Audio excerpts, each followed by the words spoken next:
Fala você conectado para mais um vídeo aqui no canal. Sou o Eduardo Ferrari. Trago assuntos importantes sobre o nosso gigante da colina. Não pule sequer uma parte do vídeo, já se inscreve aqui embaixo. Se inscreve aqui embaixo, é muito importante a sua inscrição e o seu like também. Então dá essa moral aí, dá essa força e acione o sino das notificações. Aqui, greve geral no futebol brasileiro. Que história é essa, parceiro? Que história é essa? Tá perguntando aí. Vou falar sobre isso aqui. Falar sobre o técnico Maurício Barbieri. Andrei Santos está fora do jogo contra o Santos, vai disputar o Mundial com a seleção. E tem jogador que, enfim, vai para esse meio campo ali. Não sei se vai agradar a torcida não, hein, Barbieri? Fica atento, fica ligado. Então, gente, vamos começar com esse assunto aqui. Os jogadores, né, que planejam aí uma greve em todas as divisões do Campeonato Brasileiro. Vou ler um pedaço da matéria e deixo minha opinião, lembrando que isso aqui já não tem nada a ver com a casa de apostas, que já é uma outra parada, um outro assunto aí que vem tomando conta e você tem que ficar atento, você tem que ficar ligado. Vamos lá. Jogadores dos times das séries A, B, C e D planejam, com o auxílio dos sindicatos de atletas, uma paralisação no futebol brasileiro. A ideia do grupo é realizar uma greve com o objetivo de protestar contra a Lei Geral do Esporte, aprovada nesta terça-feira, dia 9, pelo Senado Federal. A informação foi dada em primeira mão pelo site Goal. A maior insatisfação é acerca do trecho que aborda a estabilidade dos atletas, né? O grupo entende que a nova lei cancela o estabelecido pela cláusula desportiva, que tem como objetivo primordial dar garantia ao atleta que o estipulado em contrato será cumprido, ao entendimento de que a nova lei acaba com a estabilidade por acidente de trabalho. No caso de contusão, por exemplo, o texto também impõe limite mínimo da cláusula, da cláusula compensatória esportiva paga ao atleta. Ou seja, caso haja inadimplência salarial, rescisão indireta ou suspensa imotivada, será valor total, sabe, dos salários, teria direito, independente do prazo da duração de contratos. O site aborda outros temas aí, vou deixar na descrição aqui. Vou falar um negócio para vocês, hein? Quando a gente pensa que não pode piorar, sabe, essa situação, e é muito complicado essa parada aqui. Essa parada da paralisação aqui, ela realmente ela é complicada demais, porque envolve direitos de transmissão, entre outras questões, preparação dos clubes e tal. O prejuízo é muito grande, hein? Então vamos ficar atentos, então vamos ficar ligados, sabe? Realmente são coisas que as coisas estão acontecendo e a gente está meio que voando no. Enfim, a gente fica meio sem saber, né, o que fazer, né, sem saber o que opinar. Sobre a casa de apostas, né, essa situação envolvendo a casa de apostas aí, é uma situação separada da outra, tá? A greve é por conta dessa lei e a casa de apostas por conta de tudo que vem acontecendo, toda essa polêmica, jogadores, né, essa situação criminosa que aconteceu, vem acontecendo, na verdade, no futebol brasileiro. Não acabou ainda, pelo menos é o que eu acredito.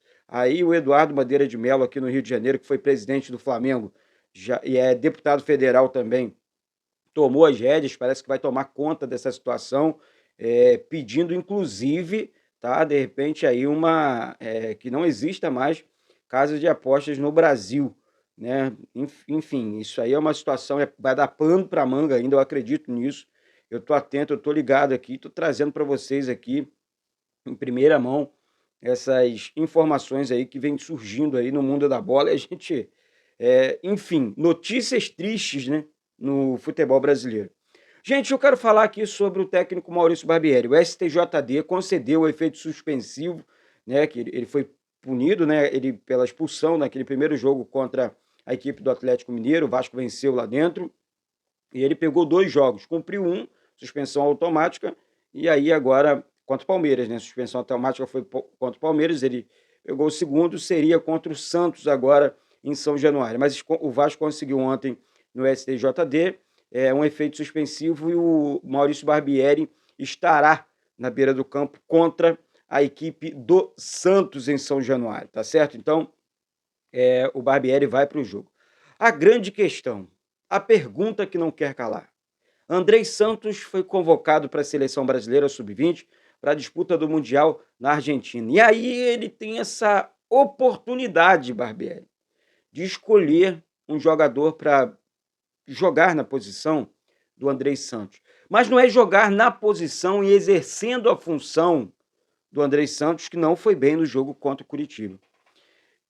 A questão é a seguinte: você precisa, todo time precisa de jogadores, e eu vi, olha, um abraço aí para o Dé Aranha, o Wellington Campos, Marco Vasconcelos, que fizeram uma matéria maneira no pós-jogo, até um protesto, porque o Dé é um grande vascaíno, um alucinado, um apaixonado pelo Vasco. Então, assim, gente, o Dé foi muito feliz, e eu enxergo isso pelo menos, no Luca Orejano, né, um jogador que realmente de muita habilidade, quebra as linhas, iniciou a jogada do gol do Vasco contra o Coritiba.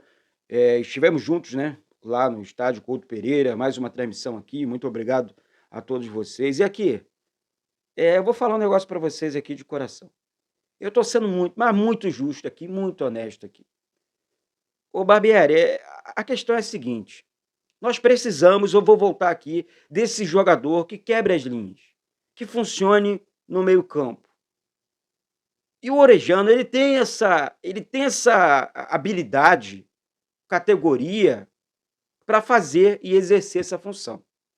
A torcida já enxergou isso nos jogos dele, ele vindo por dentro para dar o passe ali, por exemplo, encontrou o Galarza, que fez o cruzamento, e aí o Eric Marcos colocou para o fundo das redes. Aliás, outro jogador que vem pedindo passagem, hein? Outro jogador, o Eric Marcos, provando mais uma vez que não tem que ficar de fora, olha, pelo amor de Deus, de nenhuma relação de jogadores aí. Eduardo, é muito novo, vai entrando no segundo tempo, beleza, aceitamos isso, porque temos o Alex Teixeira, um jogador de muita categoria também, está muito bem, foi recuperado pelo Barbieri, que joga pelo lado esquerdo também, assim como o Eric Marcos. E ele pode colocar 3 velocistas no time também. O Eric, o Peck e o Alex. Ou seja, puxando, orejando ali de trás, você consegue colocar um time mais rápido, mais habilidoso em campo, criando alternativas para o Vasco, né? Mudando o esquema de jogo do Vasco. Esse jogo posicional, não funciona também, não. Tem que ter ousadia. Então, a possível entrada do Galarza no lugar do Andrei Santos não agrada a torcida, e eu já trago aqui em primeira mão. E não tô aqui, Eduardo, tá dando uma de técnico. Não! Eu tô falando o que eu tô vendo. Eu tô falando como torcedor. E eu tô enxergando, assim como a torcida do Vasco também tá enxergando, que o Orejano tem que ser titular nesse time. Coloca o argentino para jogar.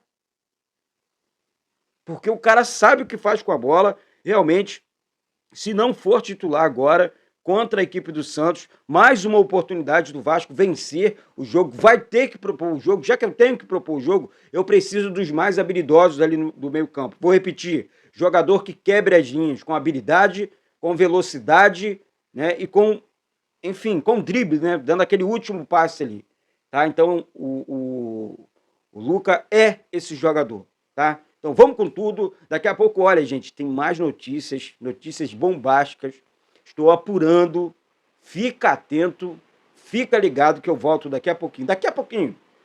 Fica atento aí que eu volto aqui com essas notícias. Se você não tem noção do que vem acontecendo aí, eu vou trazer para você, tá certo? Então, sobe o like aí, se inscreve no canal, bate no peito e diz: isso aqui é Vasco da Gama. Um beijo no coração de todos vocês e saudações vascaínas.